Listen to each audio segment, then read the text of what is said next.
Flávio Bolsonaro, você comprou uma mansão em Brasília, num negócio muito estranho, sendo tocado pelo presidente do BRB, que é envolvido no caso do Banco Master. O bolsonarismo acabou, galera. E eu acho que a gente, né, já anunciaram a morte deles várias vezes. Já muitas vezes. Até na derrota deles eleitoral. E sim, eles vêm num processo de perda, assim, de perda de espaço político, perda de autoridade, né? Estão sendo desafiados internamente. Racharam. Tem a ala da Michele, tem a ala do Silas Malafaia, tem a ala do Nicolas. Dentre os nicolistas, tem os nicolistas que puxam o saco do Flávio e tem os nicolistas que já batem no Flávio. Então, mesmo deles tem a divisão. Você tem um novo que é dividido entre o novo bolsonarista flaviano, o novo nicolista e um pequeno núcleo de novistas zemistas, tá? Então, assim, não existe mais um bloco coeso, nunca existiu proposta, nunca existiu nada. E aí, onde termina? Termina numa derrota eleitoral de véspera. O efeito manada que sustenta o Flávio Bolsonaro no segundo turno é a ideia de que ele é o único capaz de ir para o segundo turno. Olha que loucura. Só que agora as pessoas estão desconfiando disso porque as pessoas perceberam que indo ao segundo turno ele perde. Portanto, há uma busca por uma nova pré-candidatura.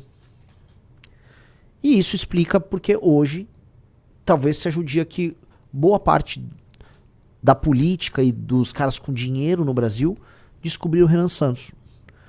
Hoje muita gente quer falar comigo. Fiquei muito curioso. Hoje tal do, né, não vou falar, né, tem um site aí, né? Para bom entendedor, minha palavra basta, né? Tô aqui de acordo com a legislação eleitoral, senhor Rafael Almeida Rizzo. Sim, senhor TSE. Hoje saiu pesquisa da Atlas no Maranhão e também no Amazonas. E, assim,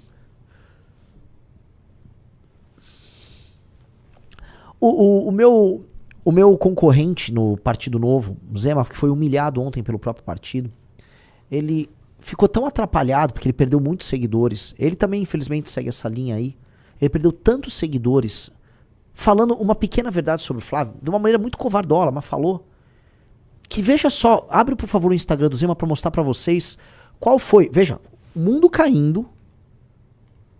Veja qual foi o vídeo postado por Zema no Instagram, tá? O mundo caindo, tudo pegando fogo. Qual é o post de Romeu Zema hoje? Vai ser o primeiro em teste de Libras com síndrome de Down do Brasil. Olha, Informação. Que beleza. Isso é um fenômeno. Parabéns mesmo. Viu? Meu sonho é conhecer o senhor. Uai, que coisa boa. Já conhecemos. Pelo menos tira uma foto do senhor. Vamos tirar aqui, ó. Vamos. Aqui, ó. Aí, ó. Vamos lá, ó. Ah, como é que é? É assim? É isso, ó. Isso. Eu sei também, ó. Tá vendo? Muito prazer. Eu te amo em Libras. Então.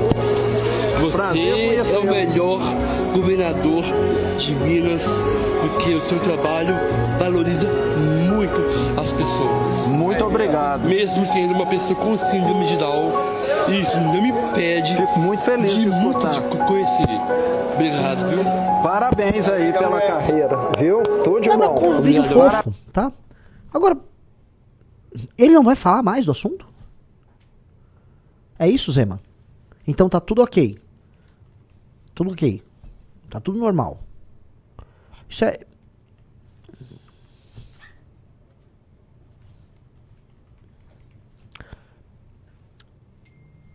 É difícil, né? Tá faltando líder aí. A única pessoa que está tratando de tudo que envolve essa eleição e de todos os problemas brasileiros com a gravidade que todos os temas merecem se chama Renan Santos. É o único pré-candidato a presidente que está fazendo isso. Sou eu. Mas isso não é nada diferente do que eu, o Kim, Amando, o Arthur, todo o nosso time faz há 12 anos. Nós sempre fomos essas pessoas. E isso hoje mostra apenas que o nosso caminho nunca esteve errado. Eu tô aqui fazendo uma live fora do nosso horário, ela tá com 8.600 pessoas. Talvez ela chegue a 10 mil pessoas. Nós em 2019, julho, agosto de 2019, tínhamos 250, 300 pessoas ao vivo. Era isso a nossa live. O Movimento Brasil Livre como um todo, por mês, faturava 25, 30 mil reais. Coloquem isso na cabeça. Isso é o absoluto contrário dos nossos inimigos. Por aquilo que acreditávamos, a gente perdeu absolutamente tudo. A gente teve, assim, no buraco. No buraco. E com uma ficção maluca de que a gente ia dar a volta por cima, de que a gente estava certo, a gente deu a volta por cima e a gente estava certo. É real. Isso acontece. E assim, como a internet ela permite que você tenha os registros de tudo, e muitas pessoas daquela época estão aqui hoje, as pessoas se lembram. As pessoas se lembram e falam, nossa, realmente isso aconteceu. E hoje nós estamos aqui, participando das eleições presidenciais, sem Vorcaro, sem ninguém. Montamos um partido político com o nosso dinheiro. Construímos a Valete Plus, construímos a revista Valete, construímos tudo de maneira digna. A gente vive o que a gente prega. Os bolsonistas não vivem o que eles pregam. O que os bolsonistas fizeram foi ver naquela massa de milhões de brasileiros que estavam nas ruas derrubando Dilma Rousseff um mercado. Um mercado de otários. Foi isso que eles viram. Eles resolveram abusar intelectualmente e emocionalmente dessas pessoas. Eles enganaram, eles entregaram um farsante como candidato, eles elegeram farsante, venderam produtos, venderam narrativas, venderam ilusões. Foram anos de engano. Agora o engano tá indo e assim, muita gente vai permanecer com eles. Eu falo uma coisa, o Flávio vai cair nas pesquisas, mas ele jamais cairá para menos de 20%. Simplesmente porque haverá uma massa de senhores e senhoras de idade que foram tão ludibriados, que criaram um vínculo emocional tão grande, que viram nos Bolsonaro uma chance de ter, sabe, sua última luta, a última dança deles contra o sistema, contra qualquer coisa, que eventualmente vão morrer abraçados com o Bolsonaro. E pobres coitados, isso é muito triste. Eles não deveriam estar nisso, essas pessoas foram enganadas. E esses caras ganharam, pelo que a gente sabe, tá? Dezenas de milhões ludibriando esses caras. Lembra quando o Bolsonaro passou a eleição, ele pediu um Pix pra ele. Porque agora tá vindo essa história do Vorcaro, e as pessoas se esquecem dos detalhes perversos de toda a história. Eles são tão dinheiristas que o Bolsonaro foi pedir o Pix pra ele. Não foram pros presos de 8, ele pediu o Pix pra ele. E ele amealhou 17 milhões de reais que ele gastou com ele. Ele dizia que é pros advogados dele. Boa parte dos advogados foram pagos pelo PL. Ele não, como um falso líder, ele não buscou ajudar as pessoas. Ele era uma farsa. Tanto que o filme biográfico que está sendo feito sobre ele, como eu mostrei pra vocês, recriou a história dele. Inventou lá que ele prendeu um traficante e o cara mandou o Adélio matar ele. Porque a vida real, a história que vocês tinham que contar, é como vocês criaram um meme lá no programa da Luciana Gimenez, e isso ludibriou milhões de pessoas, e com base nisso vocês ganharam uma eleição e não sabiam o que fazer com o país que vocês assumiram, fizeram fortuna, enganaram mais um monte de gente, viram que iam perder a eleição, enganaram de novo as pessoas, mandaram pra frente do quartel, tentaram um golpe muito mal ajambrado, terminaram presos, e ainda tentaram ganhar mais um dinheiro depois. E aí essa é a história. Não é uma história gloriosa, só um golpe. Os mais novos, isso tá nítido, não vão abraçar isso. Os mais novos não vão. Mas muita gente, eu volto a colocar, vai morrer abraçado nessa história. E isso é muito triste. Isso é muito triste. Muito triste. Muito triste. Tá? Isso é bizarro.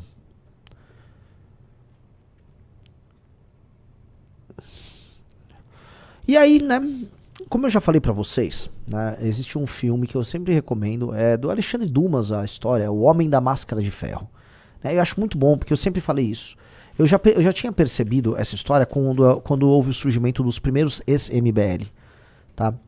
E o que acontecia? Uma pessoa que entra para o MBL, ela sabe, e quando nos conhece não só o topo, mas conhece o sistema de valores da própria militância, ele sabe que nós estamos certos e que nós somos valorosos no que nós fazemos.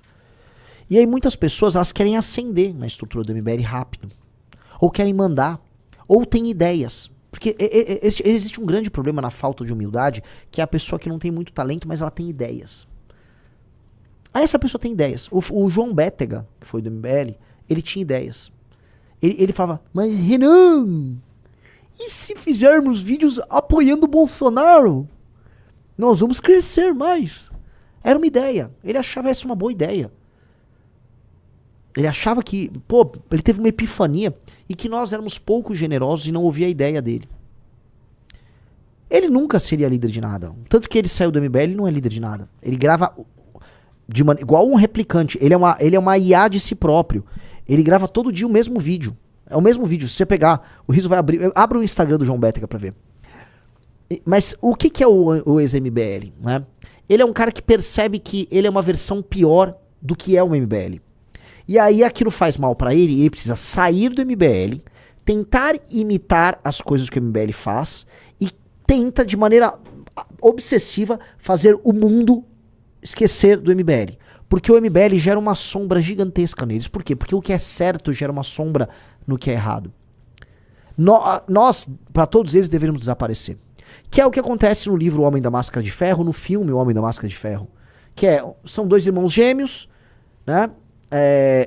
E aí um irmão prende o outro, que era pra ser o rei, com uma máscara de ferro para que ninguém visse o rosto dele. Nós somos o rei aprisionado com a máscara de ferro. Que ninguém poderia ver que era o verdadeiro rei. E que é aprisionado. Então, qual é a função desses caras todos? É tentar aprisionar. As pessoas não podem saber o que é o MBL. Porque se as pessoas descobrirem o MBL, as pessoas vão falar o MBL tá certo. E se o MBL tá certo, nós não podemos existir porque nós somos ruins. Aí tá a imagem do filme. Esse é um grande filme dos anos 90. É assim, até com um amigo nosso que tá aqui, é assim como Troia, um daqueles filmes que todo mundo falou que era ruim. E aí o tempo passa.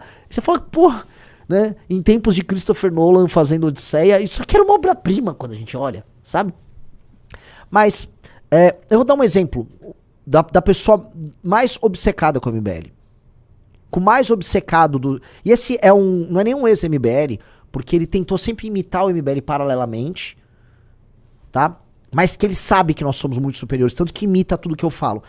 Vá por favor, no X, numa das minhas últimas postagens. Isso aí. Veja só. Isso aqui é maravilhoso, tá? Essa moça...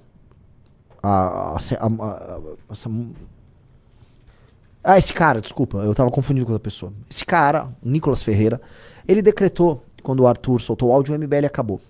E ele ficou fazendo um périplo pelo programa Pânico, do Patético Emílio, e outros programas, foi no Brasil Paralelo, pra decretar, o MBL acabou, ele traiu o Bolsonaro, ele acabou, olha lá, o MBL acabou. Por que ele fazia isso? Ele via desesperadamente que o MBL tinha um projeto que era tão organizado, é uma coisa tão grande, e ele não é capaz, porque ele não é dotado da capacidade cognitiva, da imaginação, e sequer da capacidade de se organizar, ele não era capaz de entregar algo assim. Mas ele falou, eles eram jovens, então eu vou pegar os jovens de direita como eles, e eu vou fazer a mesma coisa, só que puxando o saco do Bolsonaro, e eu vou crescer muito mais rápido. Olha lá, vou ter muito voto fazendo isso, olha lá. E ele é tão aficionado pelo MBL, que absolutamente todos os últimos ex-MBL, ele puxa pra si. Todos! Como ele pode odiar tanto ou ignorar tanto uma organização ao qual o refúgio ele trata como prioridade? Percebam isso.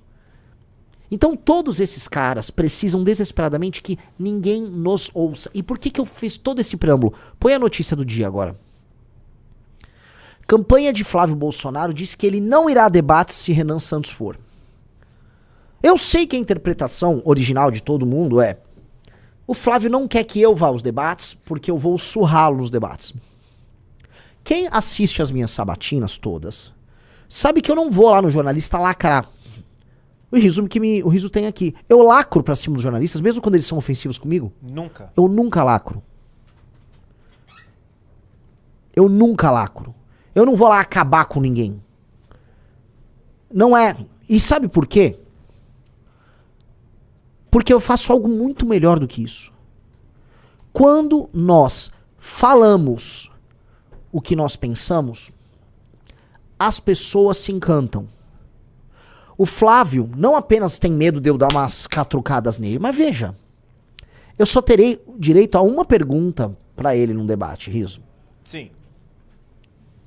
Eu tenho direito a uma pergunta pro Flávio no debate. Ele não quer que as pessoas vejam que eu exista.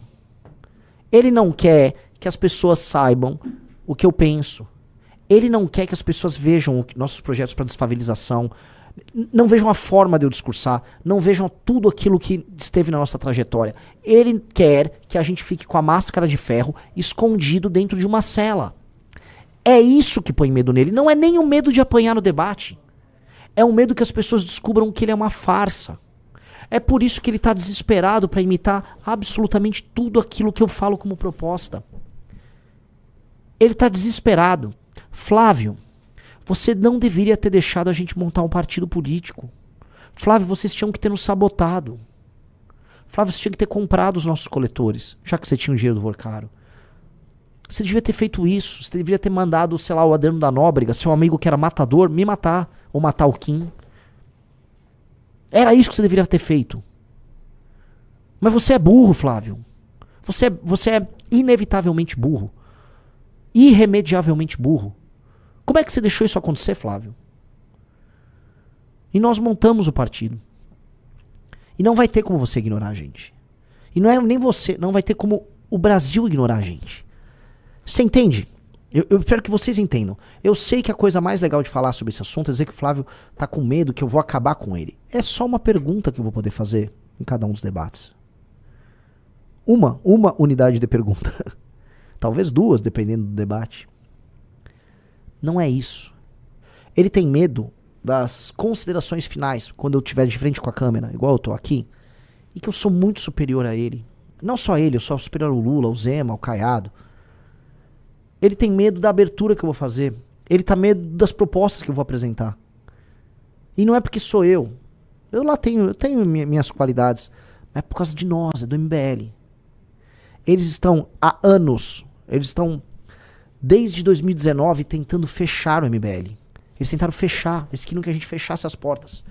E eu já contei pra vocês, em 2019 eu me encontrei com o Kim, acho que com o Pedro, em Vinhedo, com meu irmão, logo quando houve aquela operação pra fechar o MBL. E a gente falou, talvez seja o caso da gente fechar o MBL, vamos tocar nossa vida. E ali, por uma pequena teimosia, acho que minha e do Kim, falou, não, vamos continuar, vai. E aí veio aquela eleição pra prefeito do Arthur, e a gente falou, cara, a gente é muito bom.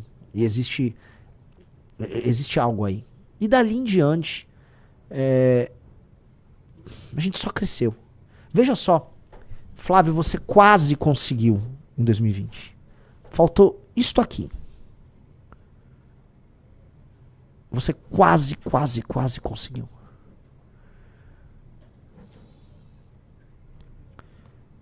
O Junito falou que meu pai não deixou, é verdade. Meu pai falou, cala a boca, Renan, cala a boca. O Renan tá maluco, cala a boca. Meu pai foi realmente bem decisivo aí nesse dia. E é muito louco que aí vem aqueles merdas e falam, o pai do Renan tá no partido. Vocês sabiam que o cara que inventou a marcha a pé pra Brasília foi meu pai? O cara que convenceu a gente a fazer a marcha em 2015. O cara que terminou imitado pelo Nicolas, né? Foi meu pai, não foi nem eu que inventei, foi meu pai.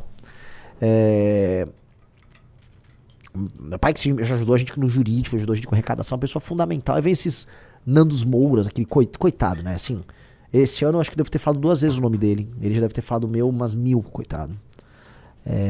Mas entendam isso, tá? O farsante tem como função negar a existência do verdadeiro.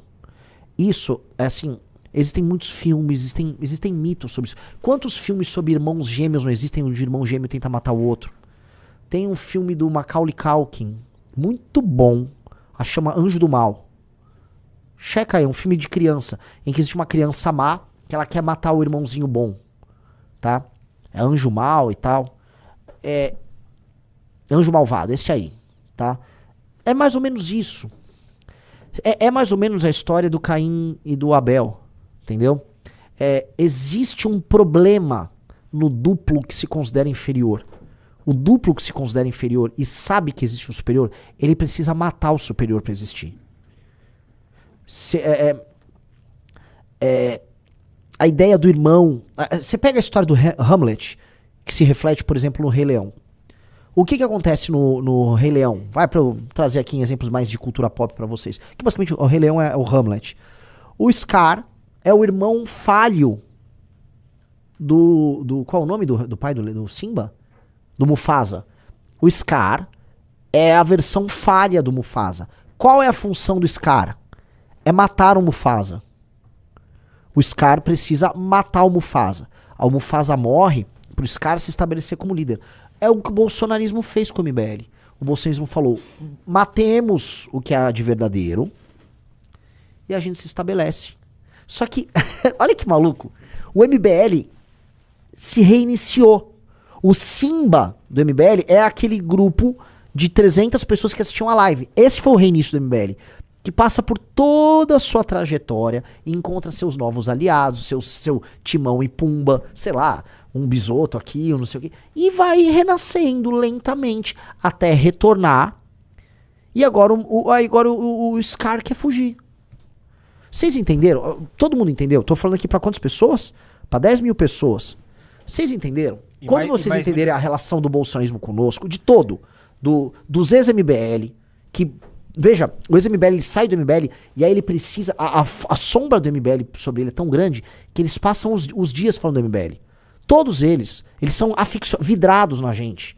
Eles criam grupos de WhatsApp entre eles pra tentar vazar conversas. Costenaro, só pegar o Fernando Holliday, que mais? É pegar a lista toda. São todos, salvo raríssimas exceções, obcecados. Obcecados.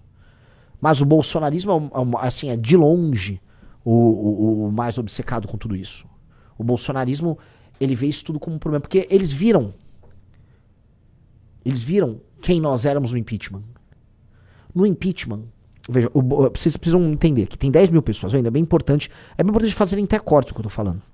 No impeachment da Dilma, o Bolsonaro era um deputado que estava presente, desde os anos 90, e aí surge a queda do PT e ele foi incapaz de fazer qualquer coisa. Ele não liderou em nada, não houve nenhuma, não é nem que liderou, não houve participação do Bolsonaro no impeachment da Dilma. Ele não fez nada. Nós chegamos, mais jovens, nós organizamos as ruas, e nós fomos pro parlamento e nós organizamos o parlamento. Quem teve que dar esporro no Aécio, quem teve que ligar pro Caiado, essas coisas assim, né? Espero que o Caiado se comporte de maneira muito decente na campanha. Mas quem precisou dar esporro no Caiado? Caiado, em Goiás, 2015. Você e o Aécio vocês não estão querendo receber a marcha pra fazer o impeachment? A gente vai pra cima de vocês. Eu, meu caro, foi lá resolver, né? Fomos nós.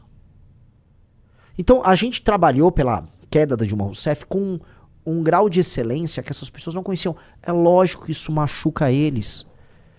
Imagina você ser o Carluxo, em que deve ter por volta da minha idade o Carlos Bolsonaro. Tenta dar uma checada, mas é por aí. Eu devo ter 42, deve ter 43 ou 41, por aí.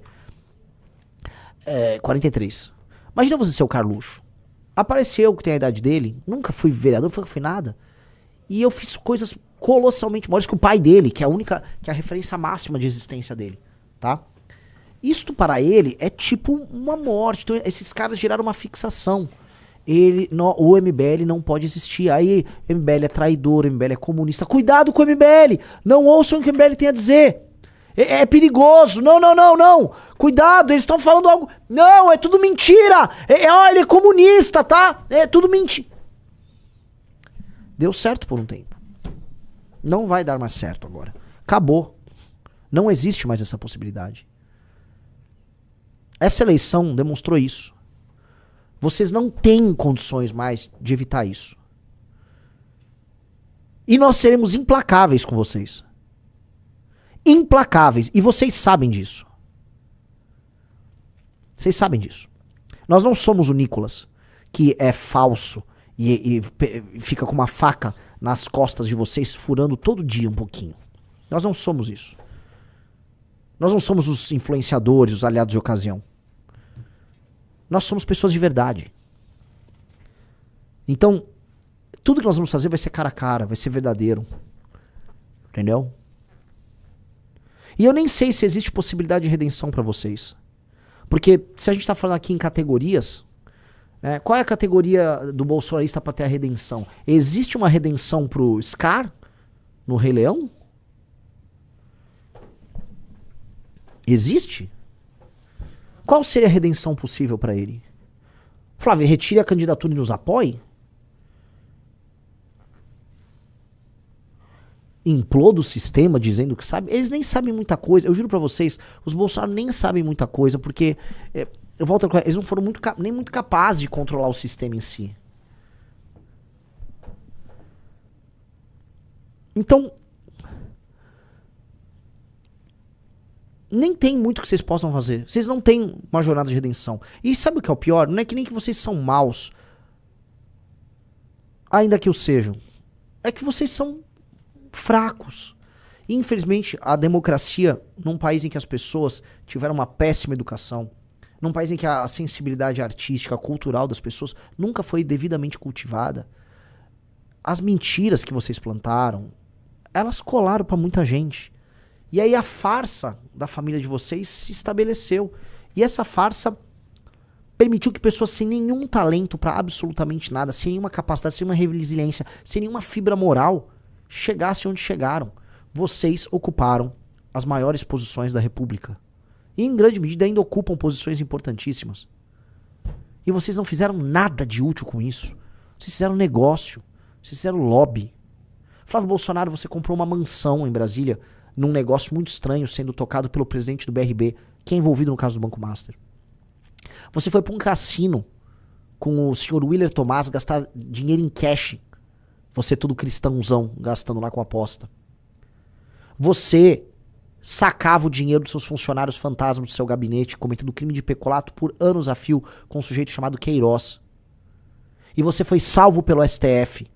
Primeiro pelo senhor Dias Toffoli, depois pelo senhor Gilmar Mendes, pra poder falar por aí junto com seus puxa-sacos que não, eu nunca fui condenado por isso. É óbvio. Quando o Flávio fala isso é o seguinte: imagina que uma pessoa foi lá e matou teu pai. Teu pai tá estirado, o corpo dele tá estirado no meio do chão, sangrando, morto. Aí o bandido vai, ele faz um acordo com o delegado, faz um acordo com o juiz e não vai preso. Aí ele avisa: aquele corpo não existe.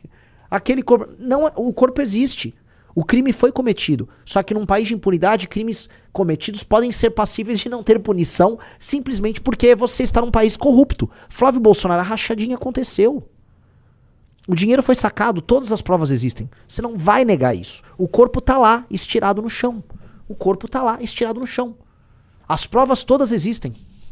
O que você fez não foi falar, não, isso não aconteceu, isso é mentira, porque não. Não, você entrou com uma ação no STF com o Dias Toffoli e sua ação mandou anular a existência das provas obtidas pelo COAF. Não é que você está eliminando, sei lá, uma prova inventada. Não, você falou que o COAF não podia ter feito o que ele fez.